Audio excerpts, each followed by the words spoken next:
Alors bonjour, mon nom est Marie Sardano, je suis directrice des opérations de Floride et planificatrice financière transfrontalière pour la compagnie Keats Conway.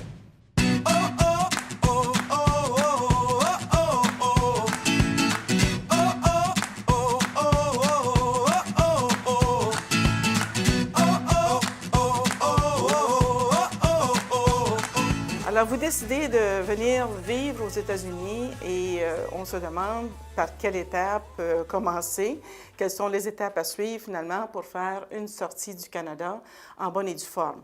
Alors, Keats Conway est une compagnie qui spécialise, vous donnez un service clé en main pour les personnes qui veulent partir du Canada, venir aux États-Unis, ou l'inverse, partir des États-Unis et retourner au Canada. Alors, à ce moment-là, on doit regarder au niveau des migrations. Donc, ça dépend de votre situation individuelle. Alors, si vous avez une opportunité d'obtenir un visa ici aux États-Unis, c'est la première chose à regarder, donc, avec un avocat d'immigration. Et on a plusieurs personnes à qui on peut vous référer pour ce genre de service. Maintenant, vous avez aussi l'opportunité, s'il n'y a pas personne ici qui peut parrainer votre résidence américaine, donc dans le but d'obtenir soit une carte verte, on peut aussi faire un investissement, donc un EB5.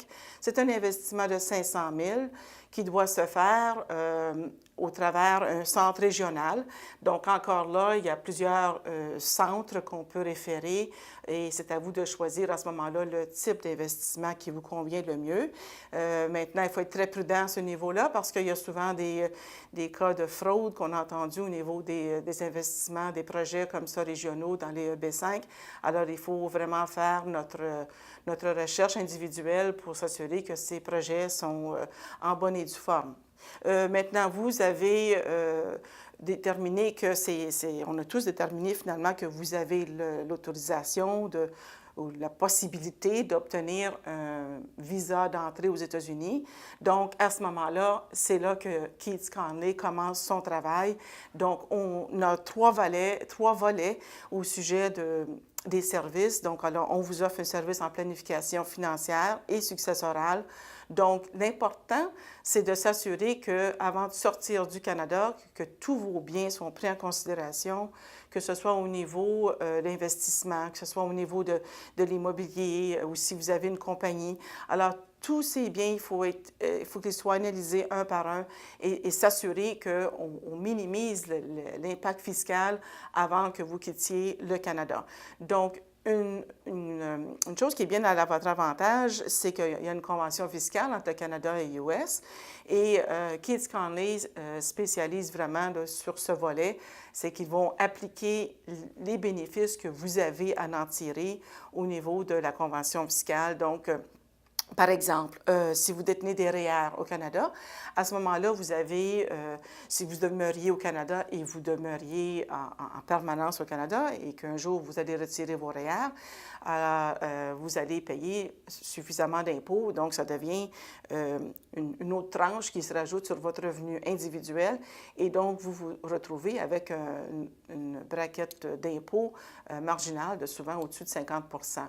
Tandis que quand vous quittez le Canada et que vous êtes maintenant considéré un résident américain, votre REER, vous pouvez le sortir et payer un montant fixe de 25 % de retenue à la source. Donc, l'institution financière va retenir 25 %. Ça fait des crédits d'impôt qui sont appliqués par la suite du côté américain.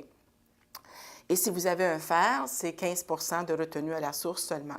Alors ça, c'est un avantage que les gens peuvent vraiment se servir et c'est à votre disposition. L'autre volet aussi, c'est au niveau, par exemple, si vous avez des propriétés ou si vous avez des entreprises. Alors, il y a une planification assez approfondie qui se fait de ce côté-là.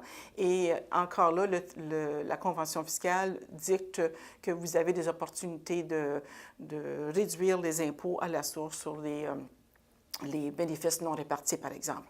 Alors, voilà, ça, c'est un aspect de la compagnie, donc au niveau de la planification. Maintenant, au niveau des impôts, alors, on est encore là assez unique dans ce sens, c'est qu'on a les impôts canadiens et les impôts américains qui peuvent être faits à même la même entreprise. Alors, on a des spécialistes, des comptables agréés qui sont du Canada, qui travaillent pour nous, et on a aussi des comptables agréés américains.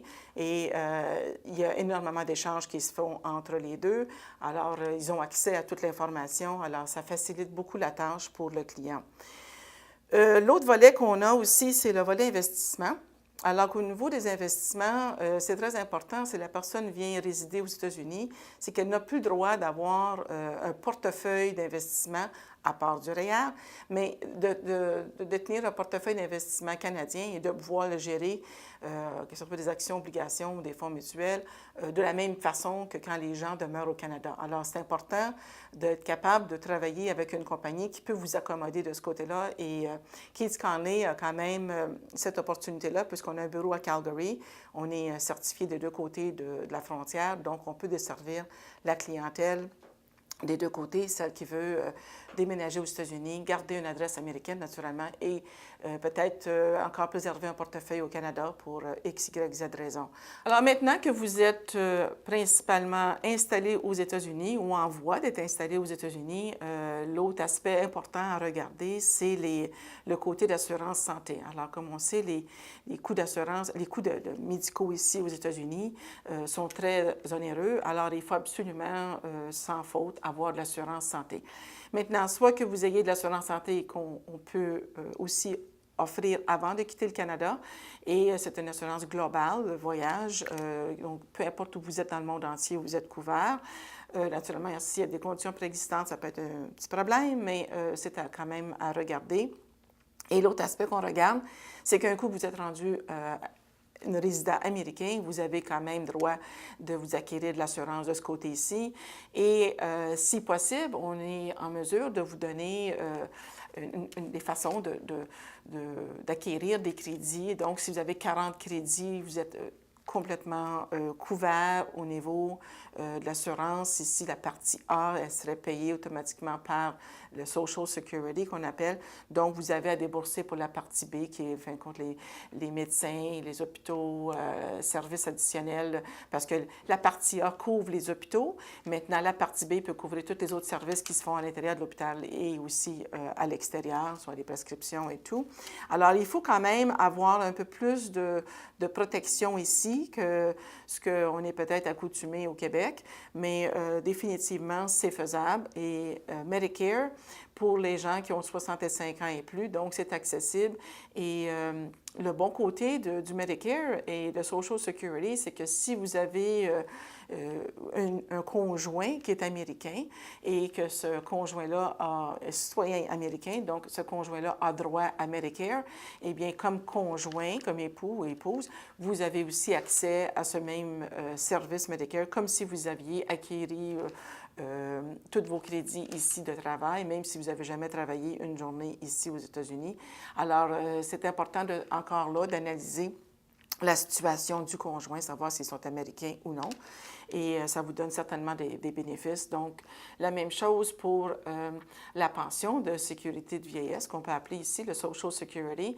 Le conjoint qui est marié avec une personne citoyenne américaine a droit à 50 du même de la pension que cette personne-là aurait droit, même si elle n'a jamais travaillé ici une journée.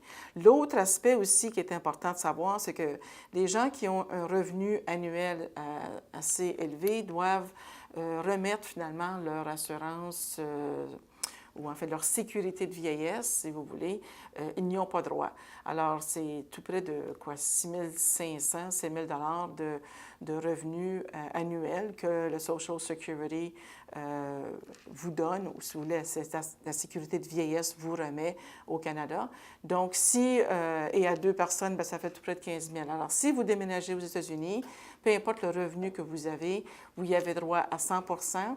Et l'avantage du côté américain, c'est que la Régie des rentes du Québec ou le CPP ou la sécurité de vieillesse, de même que Social Security, toutes ces pensions-là sont seulement imposables à 85 % du montant. Alors, C'est sûr qu'il y a des frais à débourser pour l'assurance santé de ce côté-ci, mais il y a quand même un moyen de compenser avec peut-être d'autres revenus que vous irez chercher aux États du Canada, dont vous n'auriez pas droit si vous demeuriez au Canada. Et pour terminer, j'aimerais suggérer de visiter notre site web qui est www.keithconley.com et aussi de vous laisser savoir qu'on a quand même 5 livres à votre disposition. Donc, le premier ici qui avait été écrit, on est maintenant rendu à la 11e édition, c'est The Border Guide, et ce qui est un petit peu notre petite Bible pour les gens qui considèrent vouloir quitter le Canada et venir vivre aux États-Unis. Alors, il y a plein d'informations ici que vous pouvez trouver.